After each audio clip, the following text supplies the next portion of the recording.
अस्सलाम वालेकुम नाज़रीन, 4TV न्यूज़ खबर कश्मीर में आपका खैर मकदम है। मैं हूं गौसिया बानो और आइए नजर डालते हैं खबर कश्मीर की सुर्खियों पर। यूरोपीय यूनियन का वफद पहुंचा जम्मू।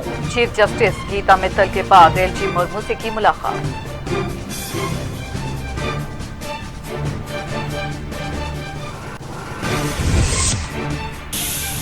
जितनी बार मरकजी हुकूमत बैरूनी वफूद को कश्मीर ले जाएगी उतनी बार मरकजी हुकूमत बेनिकाब होगी। राज्यसभा में गुलाम नबी आजाद का बयान।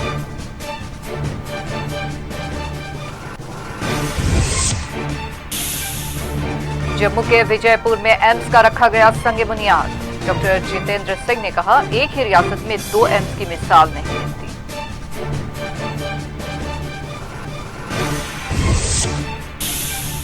सियासी जमातें मुजरिमाना मुकदमों का सामना करने वाले उम्मीदवारों की तफसीलात वेबसाइट पर अपलोड करें।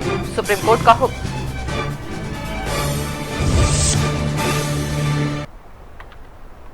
और अब पेश है खबरों की तफसीलात। यूरोपीय यूनियन ने आज जम्मू में Jammu high court chief justice Geeta Mittal के अलावा LG मुर्मू से मुलाकात की है। माना जा रहा है कि इस मुलाकात में कश्मीर की मौजूदा सूरत हाल पर बातचीत हुई है और इससे कबल यूरोपीय यूनियन का वफद दोपहर 12 बजे के करीब श्रीनगर से जम्मू एयरपोर्ट पहुंचा, जहां उन्होंने सबसे पहले जम्मू हाई कोर्ट की चीफ जस्टिस गीता मित्तल से मुलाकात की और इसके बाद यूरोपीय यूनियन के वफद ने LG मुर्मू से मुलाकात की है। ज़राए के मुताबिक मुकामी होटल में यूरोपीय यूनियन ने कई वफूद से भी मुलाकातें की है।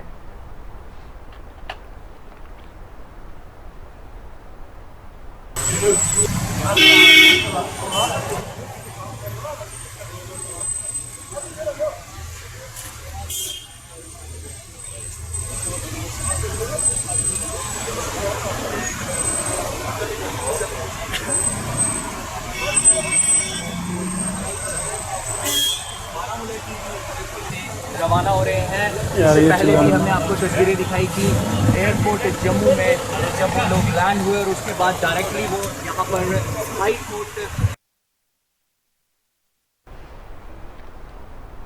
राज्यसभा में अपोजिशन लीडर गुलाम नबी आजाद ने कश्मीर में बैरूनी वफद के दौरे पर तनकीद करते हुए कहा कि जितनी बार मरकजी हुकूमत बैरूनी वफूद को कश्मीर ले जाएगी उतनी बार वो बेनकाब होंगे। उन्होंने कहा कि कश्मीर में 30 साल से अस्करियत पसंदी देखी जा रही है, लेकिन इससे पहले कभी वहां बैरूनी वफद को नहीं ले जाया गया। हुकूमत की ऐसी सरगर्मियों से ये वाज़ेह नजर आता है कि जम्मू कश्मीर में सब कुछ ठीक नहीं चल रहा है।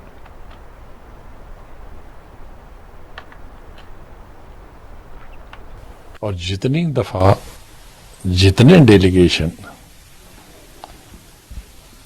फॉरेन के वहां जाएंगे उतनी दफा गवर्नमेंट ऑफ इंडिया एक्सपोज होती जा रही है। क्या कारण है कि इतने सालों से, तकरीबन 3 दशकों से, 30 साल से कश्मीर में मिलिटेंसी, कभी हम लोगों ने फॉरेन डेलीगेशन नहीं भेजा। तो इसका मतलब है कि जम्मू कश्मीर में सब कुछ ठीक नहीं है। अगर ठीक होता तो भेजने की जरूरत ही नहीं है। तो ये अपने आप को एक्सपोज करते हैं कि जम्मू कश्मीर में हालात ठीक नहीं है, इसलिए उस पर पर्दा डालने के लिए विदेश डेलीगेशन को भेजते हैं। और फिर विदेशी जो डेलीगेशन है ये किससे मिलते हैं? वही आर्मी ऑफिसर्स जिनसे MPs मिले थे अक्टूबर में और जिनमें जनवरी में एम्बेसडर और हाई कमिश्नर्स मिले थे। वही सेट ऑफ आर्मी ऑफिसर्स, वही सेट ऑफ पुलिस ऑफिसर्स, वही सेट ऑफ मीडिया के 10-15 लोग, वही सेट सिविल सोसाइटी के। तो ये आम मीडिया से तो मिलते नहीं। चैम्बर ऑफ कॉमर्स का स्टेटमेंट आया है कि हमने तो पेपर में सुना है कि वो आए हैं। जो रिप्रेजेंटेटिव बॉडी है बिजनेस वालों की, बिजनेस का सबसे ज्यादा नुकसान हुआ है जम्मू कश्मीर में, जम्मू में भी और कश्मीर में। जम्मू में उद्योग बंद हो गए हैं, जम्मू में ट्रांसपोर्ट खत्म हो गया है, जम्मू में दूसरा जो बिजनेस है तिजारत वो खत्म हो गया है, कश्मीर में हैंडीक्राफ्ट बिजनेस खत्म हो गया, टूरिज्म खत्म हो गया है, फ्रूट खत्म हो गया है। तो उसको कौन रिप्रेजेंट करता है? उन लोगों को कौन रिप्रेजेंट करता है? उन लाखों लोगों को कौन रिप्रेजेंट करता है? Chamber of commerce and industry. वो पिछले 3 दफा से बराबर जब से ये लोग जाते हैं फॉरेन डेलीगेशन, वो कहते हैं कि हमें तो पता ही नहीं। न्यूज़पेपर वाले कहते हैं हमें पता नहीं, लेकिन यहां इंप्रेशन दिया जाता मीडिया से मिले। तो मीडिया के 8-10 लोग जो गवर्नमेंट ने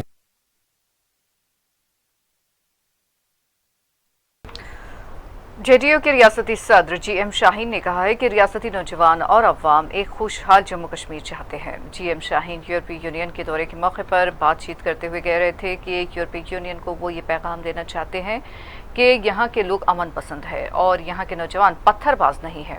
उन्होंने कहा कि जल्द से जल्द सरहदात का तनाज़ा खत्म होना चाहिए। उनका कहना रहा, जीएम शाहीन का कहना रहा कि हिंदुस्तान पाकिस्तान की लड़ाई में कश्मीरी अवाम मसाइल से दो चार है। बात है जहां तक एटमॉस्फेयर जम्मू कश्मीर का है, और जैसे उन्होंने भी कहा कि हमारा जो उसमें हम लोग घूमने आए थे और खास करके देखने आए थे कि जम्मू कश्मीर के हालात क्या है, हालात ठीक है, हालात बेहतर है। हमारे लोगों ने भी ये बात रखी, हम लोग अमन चाहते हैं। रियासत जम्मू कश्मीर में जो स्टेट ड्यूटी है, अब हम चाहते हैं कि जो नेशनल हाईवे का काम जो है पिछले 18 सालों से नहीं हो रहा है वो कंप्लीट हो, हमारा टूरिज्म बढ़े। हमारी जहाजों की किराया बहुत ज्यादा है यहाँ पर, जो फॉरेन से भी अब्रॉड से भी ज्यादा है, मोर देन 15,000 श्रीनगर वैली। इन चीजों के ऊपर कंट्रोल हो और सरकार जो है काम करे। हमारा मेन कंसर्न डेवलपमेंट है और उसके साथ साथ बेशक अमन की मैसेज चले जाए यूरोपियन कंट्रीज में भी इसका उसका असर रहे और पता चले जम्मू कश्मीर के लोग जो है वो पत्थरबाजी नहीं है, उग्रवादी नहीं है, अमन परस्त है और यहाँ के लोग जो है ये खुशहाल जिंदगी चाहते हैं बाकी स्टेट्स की तरह। इस जो तरक्की की जो रेस लगी है पूरे वर्ल्ड में, और क्योंकि अब यूरोपियन हम जो कहते हैं एक ग्लोबल विलेज, इस पूरी कायनात को, इस दुनिया को, और हम चाहते हैं कि ये जो बॉर्डर के इशू है ये हल हो, सॉल्व हो। बॉर्डर्स का नहीं रहना चाहिए, जबकि एक दुनिया में हम सब लोग रहते हैं, तो फिर बॉर्डर्स का इशू क्यों और ये मामला क्यों रहते हैं।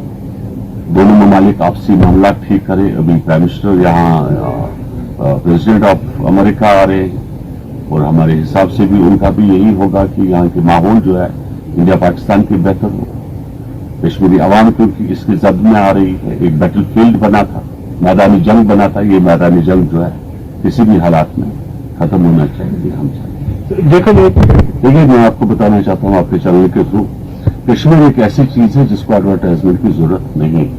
कश्मीर रेडियो बुश है और फिलिप्स है जो पहले से एडवर्टाइज है, लेकिन एक चीज जो गवर्नमेंट ऑफ इंडिया की तरफ से जो रुकावट आ रही है वो थी कि यहां पर जब एडवाइजरी बनी, जब यहां से लोग उनको बाहर निकाला गया, उसका जो असर है वो अभी भी खत्म नहीं हो रहा है। गवर्नमेंट ऑफ इंडिया का काम बनता है कि वो जम्मू कश्मीर को प्रमोट करे और उसको टूरिज्म के नंबर 1 रख सके।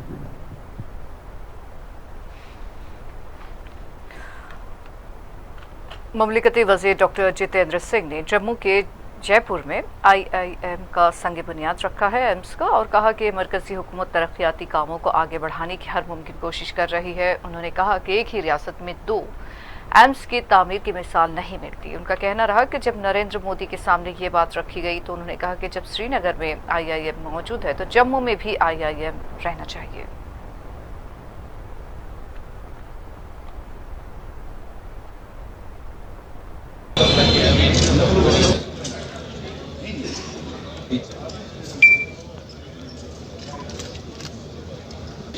Please present token of respect to Shri Jugal Kishore Sharma ji, Honorable Member of Parliament, Jammu.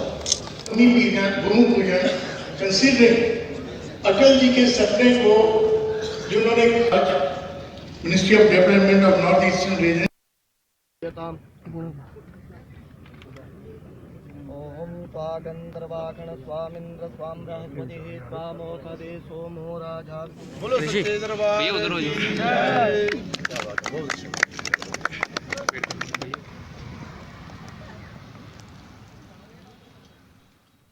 Doctor Jitendra Singh ji, doctor Jitendra Singh ji जिंदाबाद। आज एम्स के निर्माण कार्य का भूमि पूजन है और यकीनन ये एक शुभ घड़ी की है, शुभ दिन की है, जिसका वर्षों से हमें इंतजार था। और साथ ही साथ ये इसलिए भी एक ऐतिहासिक अवसर है कि मुझे लगता है कि जम्मू कश्मीर मात्र एक ऐसा केंद्र शासित प्रदेश है पूरे भारतवर्ष में, दी ओनली यूनियन टेरिटरी, जहां एक नहीं 2 एम्स निर्माणित होने जा रहे हैं। और ये कोई मामूली बात नहीं है। हमें जो नहीं मिला उसका एहसास होता है, क्योंकि वो हमें धरना प्रदर्शन करने का मौका देता है। जो मिल जाता है उसकी अहमियत नहीं खो जाती है। अधिकतर प्रदेशों में भी भारतवर्ष में यदि है तो एक एम्स है। और जहां तक केंद्र शासित प्रदेशों का संबंध है, क्योंकि मैं भी इस व्यवसाय से 3 दशक से अधिक समय से सक्रिय हूं, मेरे ध्यान में मात्र एक पांडिचेरी है जहां पर Jawaharlal institute of post graduate medical education and research है, वो भी एम्स ही है, जहां एक एम्स है। उसके अतिरिक्त कोई ऐसा केंद्र शासित प्रदेश नहीं है जहां आपको एक भी एम्स मिले, और 2 एम्स तो बड़ी दूर की बात है। और ये इसलिए संभव हुआ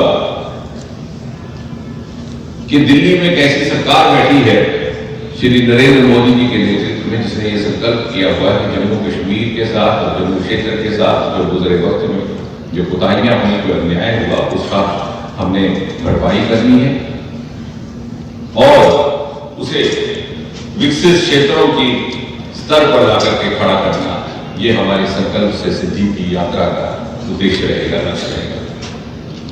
और मोदी जी बार बार कहते आ रहे हैं पिछले सप्ताह से कि जिस प्रकार से हमने पूर्वोत्तर को, नॉर्थ ईस्ट को फोकस किया, इसी प्रकार जम्मू कश्मीर एवं लद्दाख को भी किया जाएगा।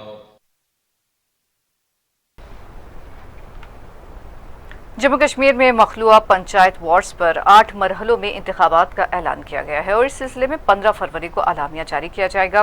पहला मरहला 5 मार्च को, दूसरा 7, तीसरा 9 और चौथा 12 को, पांचवा 14 को, छठा 16 और 7वां 18 और 8वां मरहला 20 मार्च को होगा। Jammu Kashmir chief electoral officer Shailendra Kumar ने बताया कि मखलूआ वार्ड्स पर बैलेट बॉक्स के जरिए वोटिंग की जाएगी।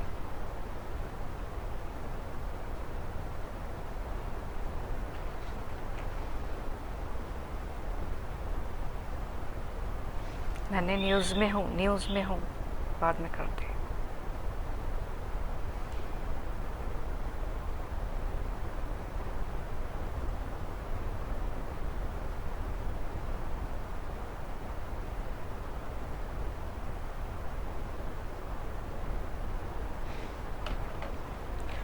बारामूला में बागबान व किसानों ने डिप्टी कमिश्नर ऑफिस को वहां पर मुलाकात की। वो वहां पहुंचे और उन्होंने वहां डीसी से मुलाकात की है, लेकिन उनकी मुलाकात नहीं हो पाई है। उन्होंने मुलाकात की कोशिश की।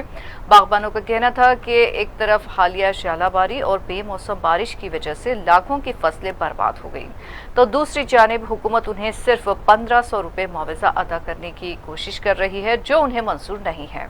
उनका ये भी कहना रहा कि उन्हें फसलों और बागबानों में हुए नुकसानात का पूरा मुआवजा चाहिए।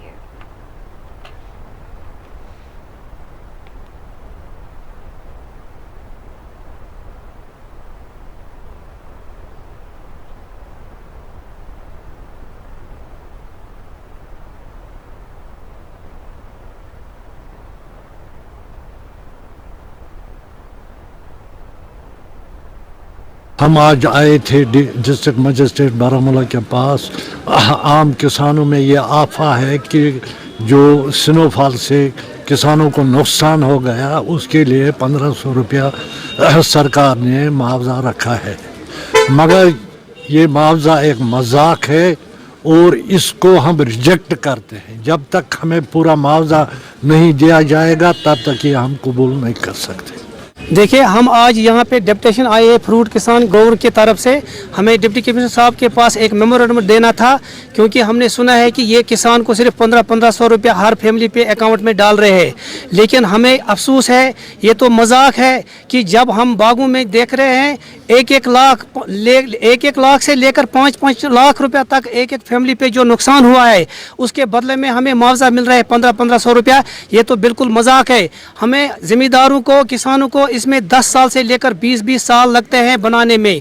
जो किसान पूरा अपनी फैमिली लेकर अपने इस ज़मीन में 10 साल लगाते हैं, तब जाके हमारा एक दरख्त तैयार हो जाता है। एडमिनिस्ट्रेशन यहाँ बारामूला आए थे, इनसे मिलने के लिए। बदकिस्मत से यहाँ डी साहब मौजूद नहीं थे, तो अब सभी इस बात से बखूबी वाकिफ़ है कि अब कुछ दिन ही हुए कि हमें बागातों को बहुत नुकसान हुआ। जब सालाबारी हुई यहाँ पे पिछले साल भी और इस साल भी बहुत हमें जो दरख्त टूटे हुए हैं इनका भी बहुत नुकसान हमें हुआ है। हम ये कैसा अब सभी इस बात से हम बखूबी वाकिफ़ है कि जो दरख्त हमें टूटे हैं ये शायद हमें 20 साल में भी अब ये हम नया नहीं कर सकते हैं तैयार। इतना नुकसान हमें कश्मीर में हुआ है। अब हमारी ये मुद्दबाना गुजारिश है कि 20 साल में भी ये जो हमारे फ्रूट ग्रोवर्स को नुकसान हुआ है शायद ये 20 साल में भी अब पूरा नहीं हो सकता है।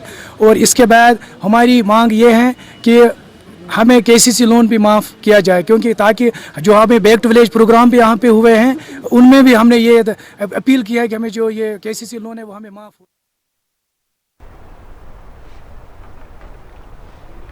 श्रीनगर के प्रेस कॉलोनी में BBS तुलबा ने कहा है कि उनके इम्तिहान का सवालिया पर्चा आउट ऑफ सिलेबस था। तुलबा का कहना था कि 3 साल डिग्री कोर्स के वो आखिरी सेमेस्टर में है, जबकि सख्त हड़ताल और बंदिशों के बायस उनका तालीमी नुकसान बहुत ज़्यादा हुआ है। तुलबा की मांग है कि पर्चे सवालात आउट ऑफ सिलेबस ना हो और इम्तिहानात मुलतवी ना किए जाए।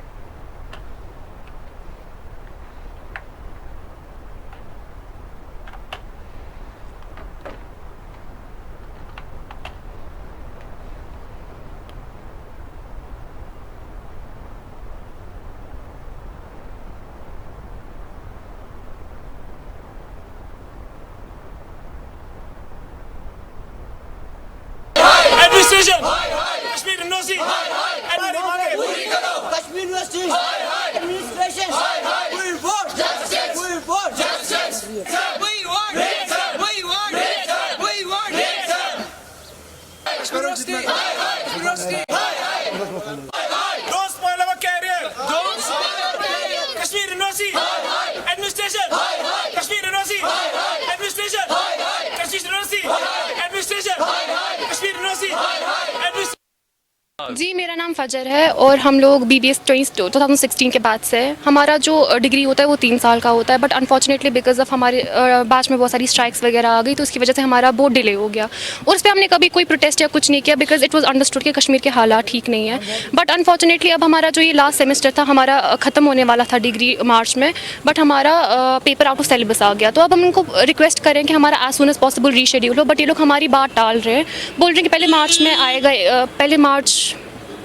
पहले मार्च में रिज़ल्ट आएगा उसके बाद होगा, तो वो ऑब्वियसली हमारा बैकलॉग आ जाएगा। तो हम अगर हमने ये पूरी डिग्री आराम से पास की तो हमें एंड पे ये लोग क्यों फिर से बॉदर कर रहे हैं। हमारा बस इतना है कि हमारा एज सून एज पॉसिबल ही रीशेड्यूल हो जाए और एज पर सिलेबस आ जाए पेपर, और एग्ज़ाम अब डिले ना करें क्योंकि हमें ऑलरेडी बहुत ज़्यादा डिले हो गया है। हमें अपने भी मास्टर्स की तैयारी करनी है, हमारे बाकी भी एंट्रेंस एग्जाम्स हैं, हमें उनकी प्रिपरेशन करनी है। हम ऑलरेडी बहुत लेट हो गए और हम और लेट नहीं करना चाहते। जी, मेरा नाम फजर है और हम लोग BBS 2016 के बाद से डिविजनल कमिश्नर कश्मीर बसीर अहमद खान आज 2,15,75,000 रुपये से तामीर करदा स्टील ब्रिज का इफ्तिताह अंजाम दे रहे थे। बसीर अहमद खान का कहना था कि हिंदुस्तान में 2024 तक हर घर में पानी पहुंचाने की मुहिम है और रियासत भी उसमें पेश है, जिस पर काम भी जारी है।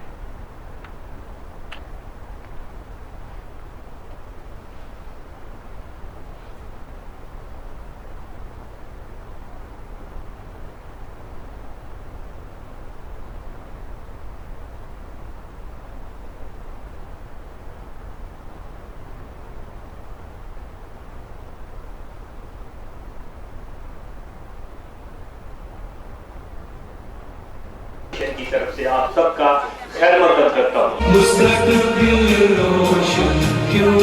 हमारी वज़ीर आई कि आप यहाँ पे आए, आप इस quality drinking water to make water safe and potable.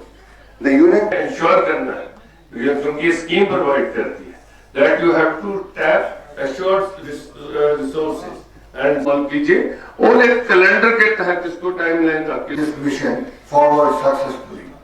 The JGM program is in SKICC Srinagar and 15th August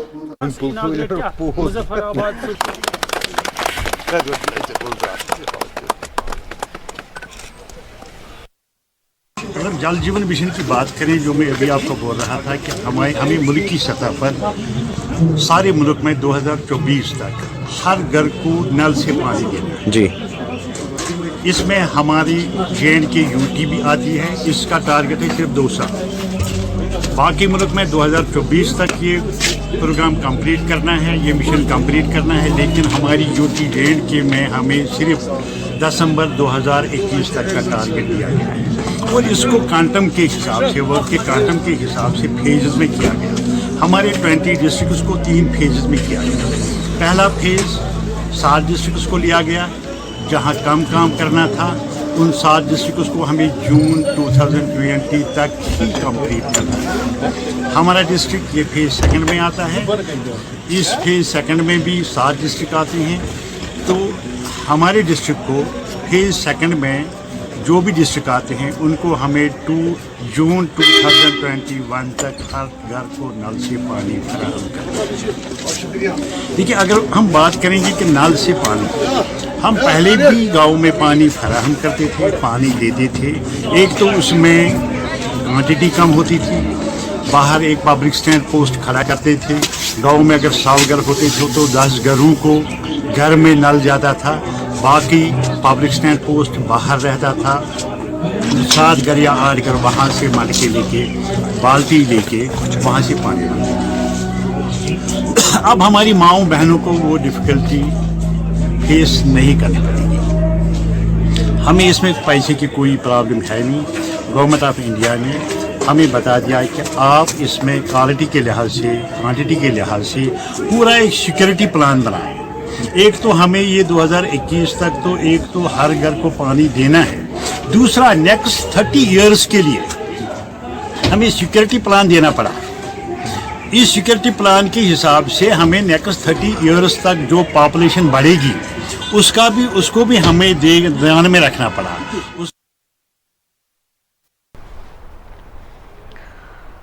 Srinagar के मैसूमा में एक 78 साला शख्स की लाश मुश्तबा हालत में दस्तयाब हुई है, जिनकी शनाख्त गनी डार वल्द मोहम्मद अब्दुल्ला डार के तौर पर की गई है। पुलिस ने इस मामले पर एक केस दर्ज कर लिया है। पुलिस ने आज लाश का पोस्टमार्टम करने के बाद उसे वर्सा के हवाले कर दिया।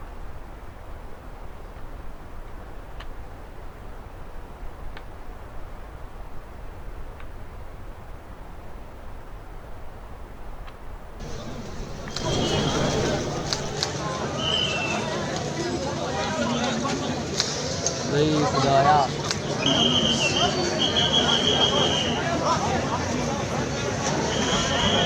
देखिए हम कौन जा रहा है।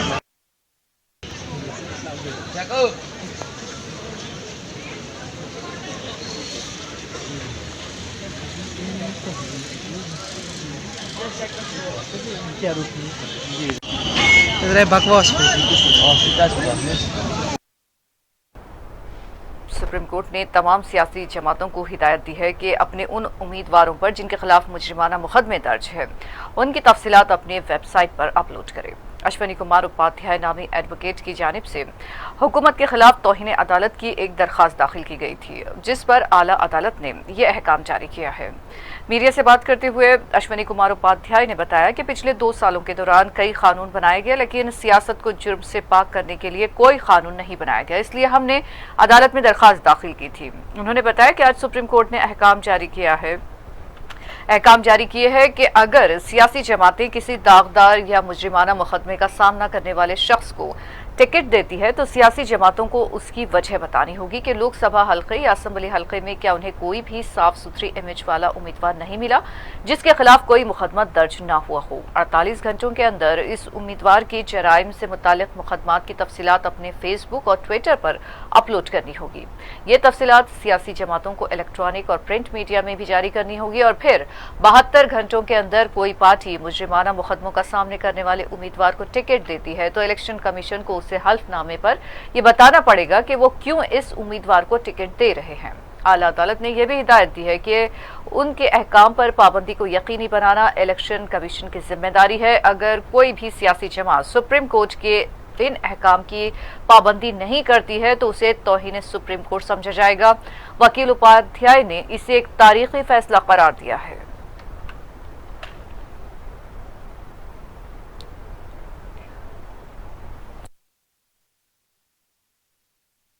माननीय सुप्रीम कोर्ट ने 7 डायरेक्शन पास किया है।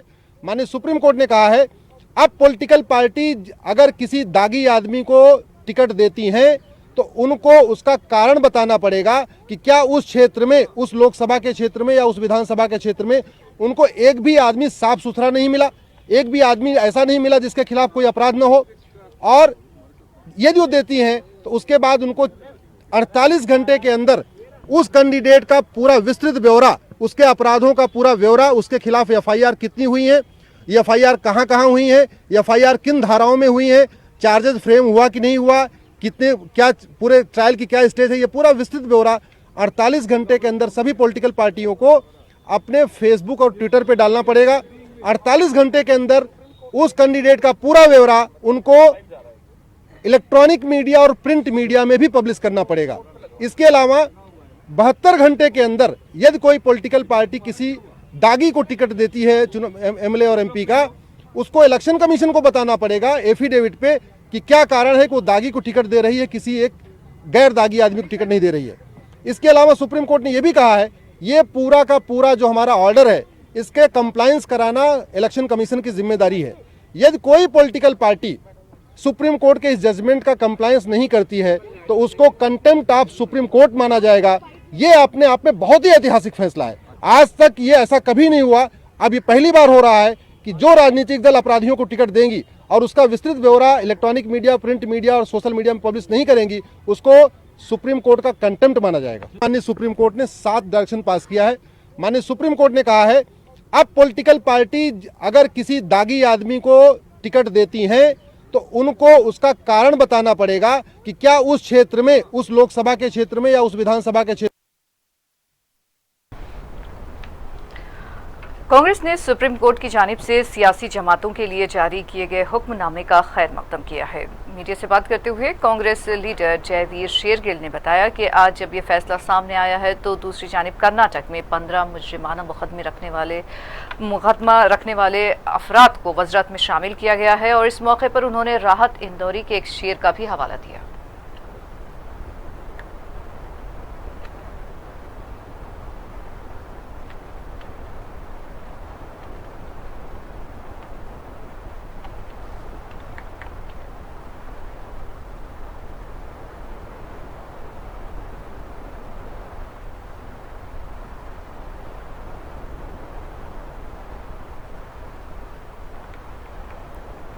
उत्तर प्रदेश असेंबली का बजट इजलास आज हंगामों के साथ शुरू हुआ है। अपोजिशन, बीएसपी और समाजवादी पार्टी के अलावा कांग्रेस सरकार ने शहरियत तरमीमी कानून वापस लो के नारे लगाए और इसके अलावा एनआरसी और एनपीआर का अमल रोकने का भी मुतालबा किया गया। गवर्नर आनंदीबेन पटेल जैसे ही खुतबा देना वो शुरू कर रहे थे, समाजवादी पार्टी, बीएसपी और कांग्रेस के अरकान ऐवान के वसत में पहुंच गए और नारेबाजी करने लगे। शोरगुल के दरमियान गवर्नर ने अपने खुतबे को जारी रखा।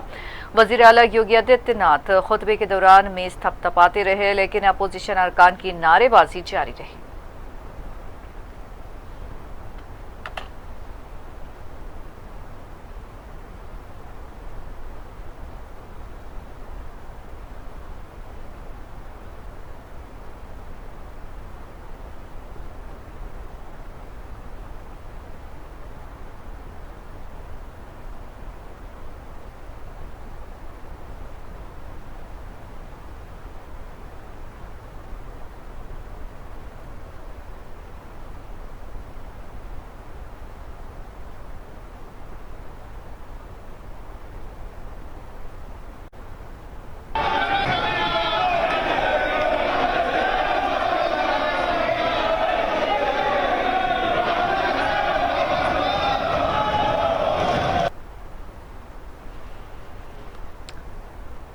दिल्ली असेंबली के इंतखाबी नताइज के बाद शहरियत तरमीमी कानून के खिलाफ एहतजाज में और शिद्दत देखी जा रही है। गुज़िश्ता 24 घंटों के दौरान दिल्ली के शाहीन बाग, पंजाब के मालेरकोटला, लुधियाना, बेंगलुरु के बिलाल बाग और दूसरे इलाकों में एहतजाजी मुजाहरे देखे गए और नए इनकलाबी नारों और नए गीतों की गूंज भी सुनाई दी। खवातीन और बच्चों की बड़ी तादाद एहतजाजी मुजाहरों में देखी जा रही है। दिल्ली के इंतखाबात में जिस तरह का जहर घोला गया था, इसके बावजूद इंतखाबात में बीजेपी को कामयाबी नहीं मिल पाई।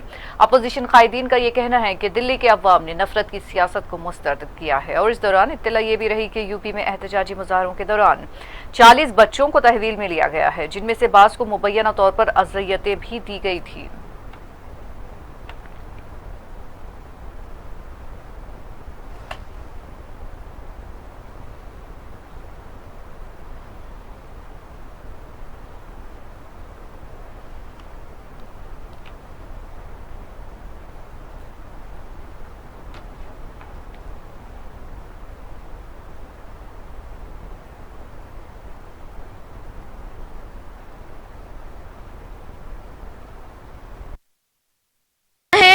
जो सच बोले इसको गोली से मरवाया जाता है, गाए गाए चिल्ला कर इंसानों को मारा जाता है।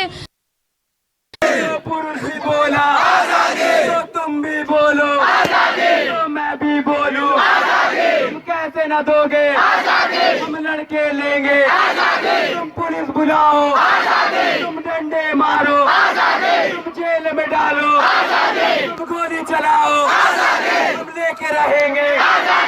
सुन ले मोदी, साहब भी सुन ले, हम नहीं डरेंगे, नहीं डरेंगे। आवाज दो। ये थोड़ा मैं तरन्नुम में पढ़ देता हूँ, गजल है ये सियासी और ये शरीफ इशारों का खेल है। तेरा यकीन तेरा एतबार बाकी है, तेरा वकार न तेरा मयार बाकी है। शर्म फेंको बेशरम, बीजेपी तेरी शामत आई, तेरी कुर्सी छीनने के लिए भारत की बेटी घर से बाहर आई। हिंदू मुस्लिम सिख ईसाई, हिंदू मुस्लिम सिख ईसाई, ये हिंदुस्तान, ये हिंदुस्तान, ये हिंदुस्तान हमारा है। वापस लो, पर हम हुकूमत से दरख्वास्त करते हैं कि उन्होंने कानून में तरमीम के नाम पर जो तरमीम मैंने किया है, हाँ उनका हक है हुकूमत का कि उनको भी हक है कि कानून में तरमीम कर सकते हैं, लेकिन ऐसे हालत में करना जब मुल्क। उधर कंगन में गैर मजाज कब्जों के खिलाफ कार्रवाई करते हुए लेक्स एंड वाटरवे अथॉरिटी ने कई दरख्तों के अलावा मकानात को भी मुनहदम कर दिया। महकमे ने कहा कि गैर मजाज कब्जों के खिलाफ मुस्तकबिल में भी कार्रवाइयां जारी रहेगी।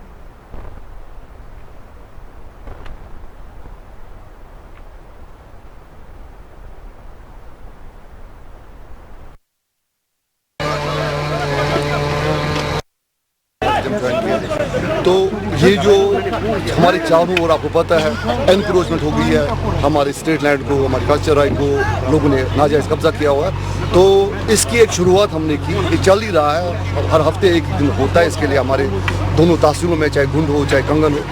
आज हमने खुद सोचा कि हम मौके पर जाके खुद लोगों को एक मैसेज दें, ये जो आपने किया ये सही नहीं किया। इसलिए एसडीपी सबको भी मैंने कहा कि हम साथ जाके इनका फोर्स लेके खुद अपना अमला लेके हम मौके पे ग्राउंड जीरो पे जाके खुद जाके इसकी शुरुआत करेंगे, ताकि जो भी लोगों ने नाजायज़ कब्जा किया गवर्नमेंट लैंड पे उसको उनके जंगल से आज़ाद किया जाए, उसको निकाला जाए।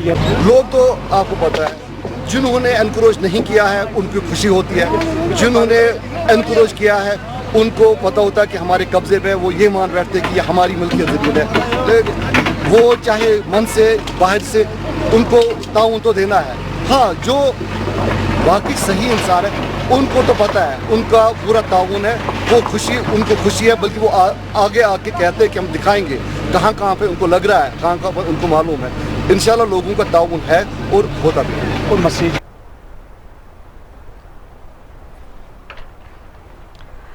दूसरी जानिब पूंछ में 7 मकानात को महकमे ने मुनहदम कर दिया है। मकानों के मालिकीन का कहना था कि महकमा सिर्फ गरीबों के मकानात पर कार्रवाई कर रहा है, जबकि रेड जोन में बने दीगर मकानात गैर मजाज कब्जों की जद में नहीं आते। एहतजाजी मालिक मकान का कहना था कि महकमे की जानिब से कोई नोटिस नहीं दी गई थी।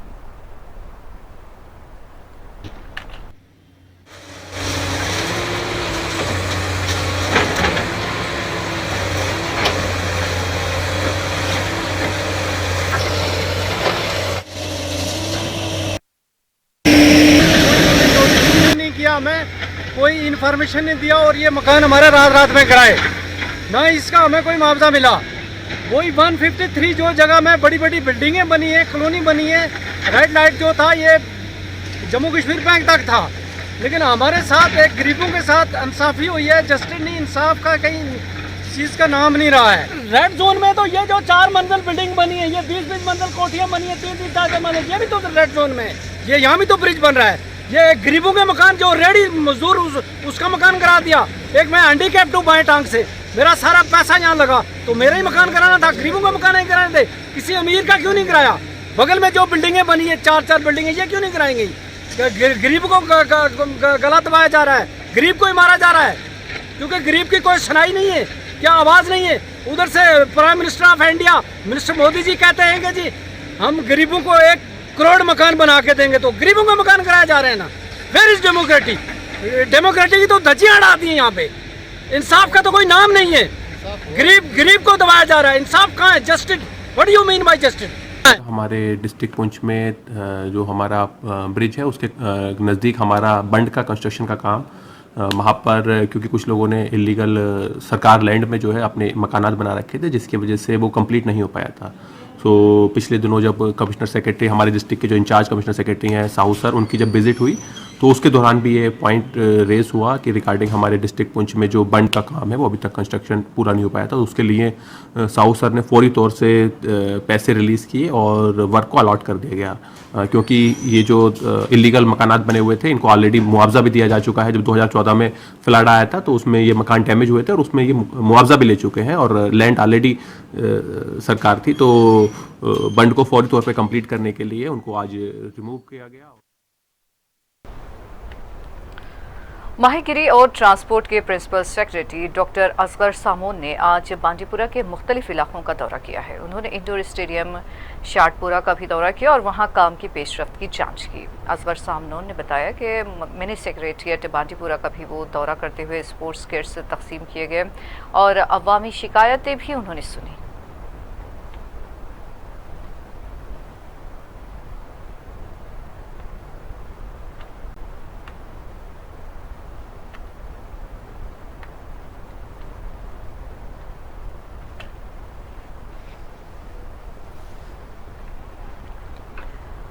स्वाइन फ्लू के मुस्बत टेस्ट के बाद 11 मरीजों को श्रीनगर एम्स में दाखिल करवाया गया है। वाज़ेह है कि आज 14 मरीजों की तिब्बी जांच की गई, जिसमें 3 मरीजों को घर जाने की इजाज़त दी गई, दीगर को अस्पताल में दाखिल कर दिया गया, जिनमें स्वाइन फ्लू की अलामतें पाई गई है। मेडिकल सुपरिटेंडेंट डॉक्टर फारूक के मुताबिक सोसाइटी में स्वाइन फ्लू की हद से ज़्यादा अफवाहें फैल रही है जो बेबुनियाद है। उन्होंने अस्पताल में स्वाइन फ्लू के केसेस के बारे में तफसीलात बताई है।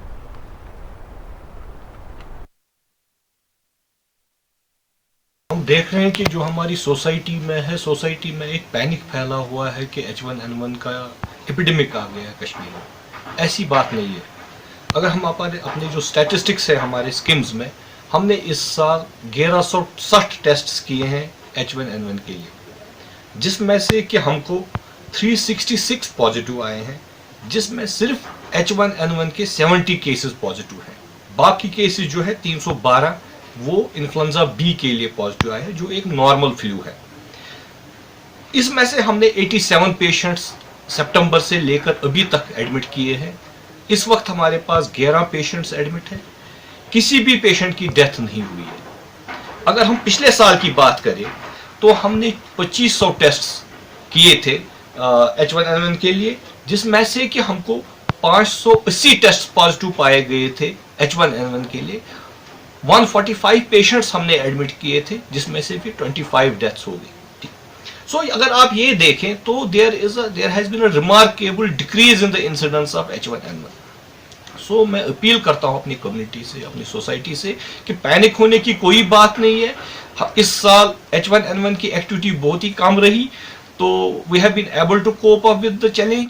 सो we should not panic, nothing to panic. हमारा हॉस्पिटल रेडी है इसके लिए। We have adequate N95 masks with us, we have sufficient medicines available with us, we have PPE kits available with us।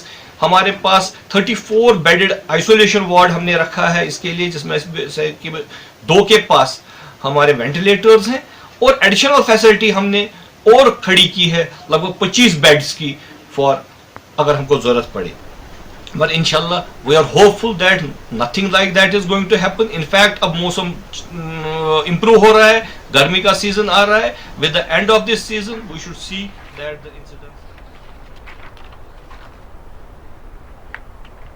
महकमा म्युनिसिपल के executive officer की हिदायत पर एक कमेटी तश्कील दी गई है, जिसने प्लास्टिक इस्तेमाल करने वाले ताजरों के खिलाफ एक मुहिम चलाई है और इसके तहत प्लास्टिक इस्तेमाल करने वाले ताजरीन के पास से 16 किलोग्राम पॉलीथीन जब्त की गई और उन पर 1400 रुपये का भारी जुर्माना आयद किया गया।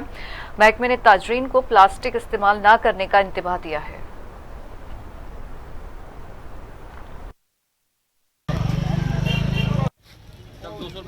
क्या नाम है?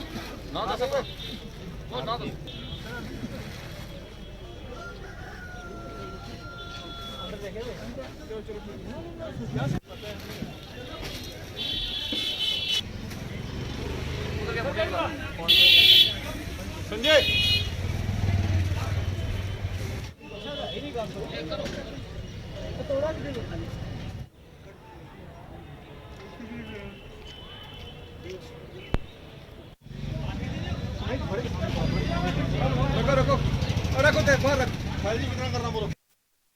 हमारी म्यूनसिपल काउंसिल पुंछ की टीम जो है वो लगातार इस मुहिम में जुटी हुई है कि जहाँ भी हम जो पॉलीथीन है उसको देखते हैं और उसको जब्त करते हैं। और हमने ये डेली बेसिस पर रखा हुआ है प्रोग्राम, तो जो भी आदमी पकड़ा जाता है उसको हम फाइन भी करते हैं और साथ में हम जब्ती भी पाते हैं उसकी।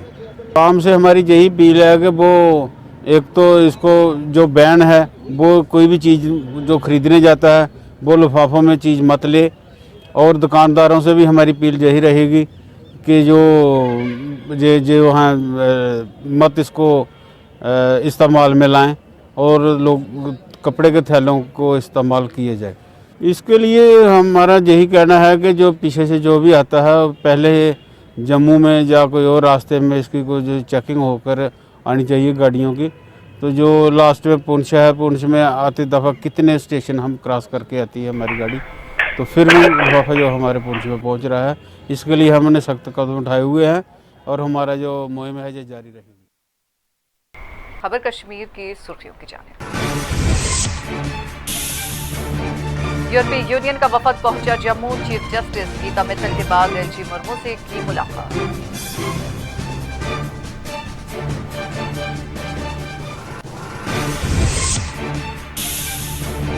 जितनी बार मरकजी हुकूमत बैरूनी वफूद को कश्मीर ले जाएगी उतनी बार मरकजी हुकूमत बेनिकाब होगी। राज्यसभा में गुलाम नबी आजाद का बयान।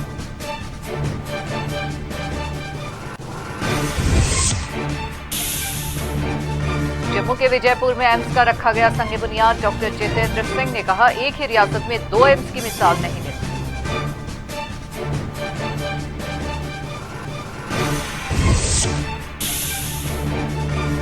सियासी जमातें मुजरिमाना मुकदमों का सामना करने वाले उम्मीदवारों की तफसीलात वेबसाइट पर अपलोड करें, सुप्रीम कोर्ट का हुक्म।